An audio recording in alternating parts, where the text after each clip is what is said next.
Dear students, today's topic is properties of materials. पदार्थों के गुण.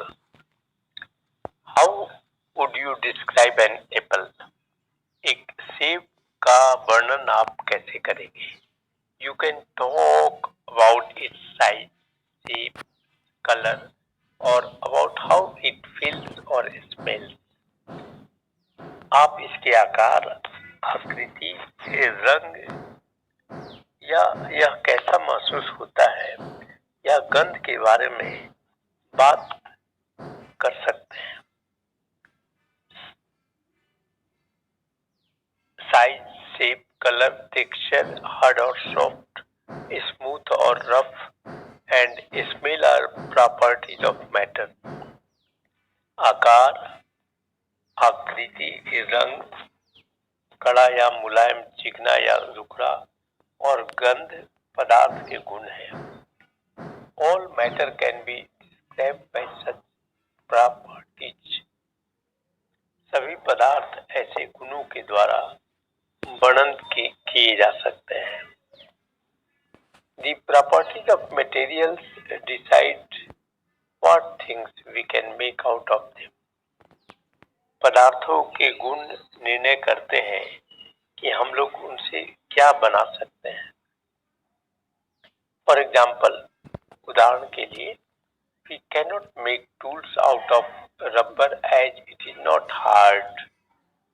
हम लोग रबर से टूल्स नहीं बना सकते हैं जैसा कि यह कड़ा नहीं है. We cannot make cooking utensils out of wood as they will catch fire easily. हम लोग लकड़ी से खाना बनाने के बर्तन नहीं बना सकते हैं जैसा कि वे आसानी से आग पकड़ लेंगे. Let us study some properties, important properties of matter. हम लोग कुछ महत्वपूर्ण पदार्थों के गुणों का अध्ययन करेंगे.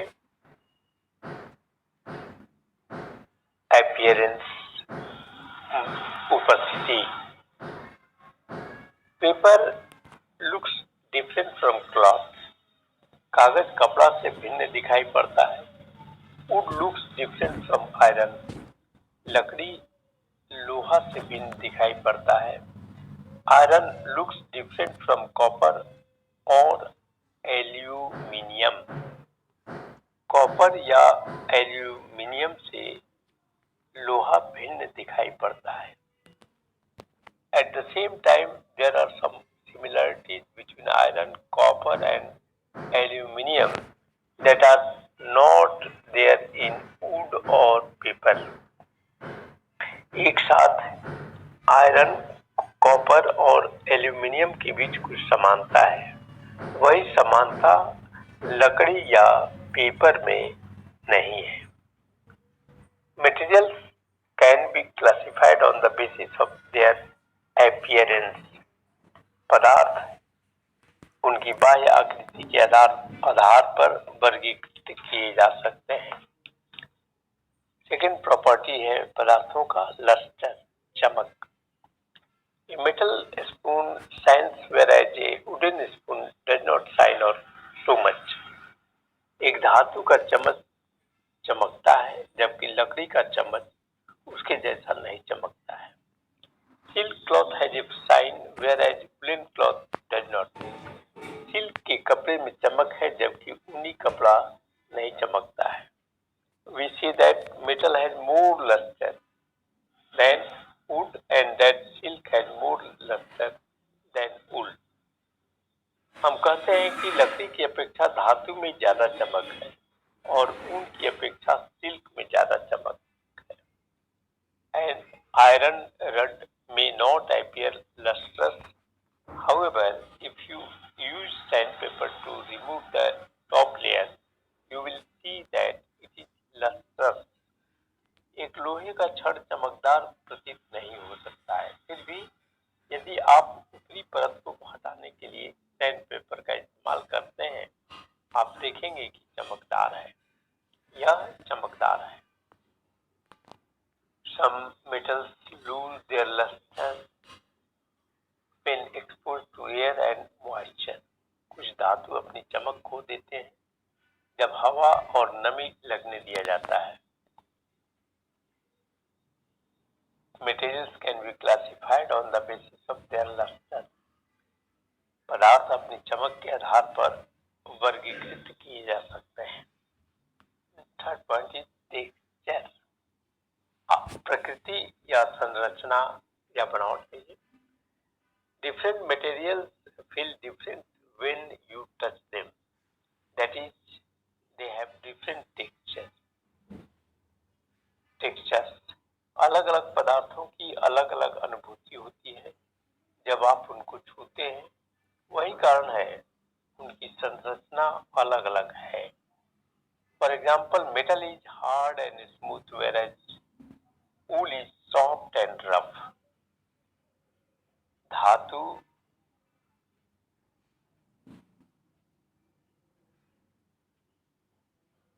कड़े और चिकने हैं जबकि ऊन मुलायम और रुखरा। Soft material can be compressed और स्क्रैच्ड इजीली। मुलायम पदार्थों को आसानी से दबाया या खरोचा जा सकता है। Hard materials are difficult to compress. कड़े पदार्थ दबाने में कठिन। Materials can be classified on the basis of their texture. पदार्थ उनकी संरचना के आधार पर वर्गीकृत किए जा सकते हैं। स्टेट अवस्था। Most materials can B placed into one of the three groups: solid, liquid or gas. अधिकांश पदार्थों को तीन समूहों सॉलिड, लिक्विड और गैस में से किसी एक समूह में रखा जा सकता है। What is the difference between the three states? तीनों अवस्थाओं के बीच क्या अंतर है? The difference lies in the way they change their shape and volume. यही अंतर दिखाई पड़ता है कि वे मटेरियल अपनी आकृति और वॉल्यूम जो है बदलते हैं। Solids do not easily change their shape or volume. ठोस जो है आसानी से अपनी आकृति और आयतन नहीं बदलते हैं। You can move a box from one place to another, but its shape and volume does not change. आप एक बॉक्स को एक स्थान से दूसरे स्थान ले जा सकते हैं, लेकिन इनकी आकृति और आयतन नहीं बदलता है। जैसा कि फिगर 4.4 है। Liquids change shape but not volume. द्रव आकृति बदलते हैं लेकिन आयतन नहीं। Pouring milk from a jug into a tumbler causes milk to take the shape of the tumbler. एक जग से दूध का उड़ेलना एक ग्लास में एक कारण होता है कि दूध जो है वो टम्बलर की आकृति ले लेता है। But you still have the same amount of milk. लेकिन आपके दूध की मात्रा जो है वो समान ही रह जाती है। Its volume does not change. इसका आयतन नहीं बदलता है। Gases easily change their shape and volume. Gas आसानी से अपनी आकृति और आयतन बदलते हैं। If you pump air into a football, the air fills the football and takes its shape. यदि आप एक फुटबॉल में हवा भरते हैं, हवा फुटबॉल को भर देती है और इसकी आकृति लेती है। इस वॉल्यूम चेंजेस, इसका आयतन बदल जाता है। It takes up less space in the football than it did outside the football. Football के बाहर जितनी जगह यह लेती थी उसकी अपेक्षा यह फुटबॉल में कम जगह लेती है. Now this video is concluded here.